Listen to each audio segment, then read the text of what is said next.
Welcome to The Last Breakfast. Please enjoy the video. You're starting right now?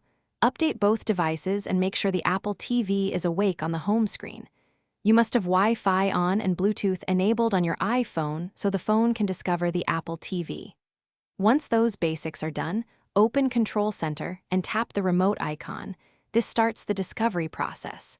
If you don't see the remote icon, add it via Settings Control Center. Make sure the Apple TV stays on and nearby, so the devices can exchange the pairing request.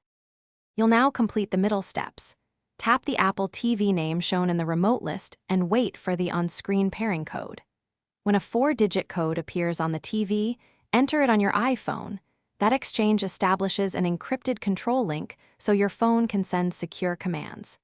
If you don't see the code, go to Apple TV Settings Remotes and Devices and choose the Remote App option to force pairing. Make sure both devices remain on the same network and don't switch apps while pairing is in progress. You're almost done. After entering the code, test basic controls. Swipe to navigate, tap to select, press play/pause. Once confirmed, add the remote tile to Control Center for instant access and enable home sharing if you use an Apple ID across devices. If something goes wrong, restart the iPhone and Apple TV, verify both are on the same Wi-Fi network and updated, and retry pairing. As a single troubleshooting tip, if discovery fails, bring the devices closer and use the physical Siri remote to open settings and trigger the pairing screen manually.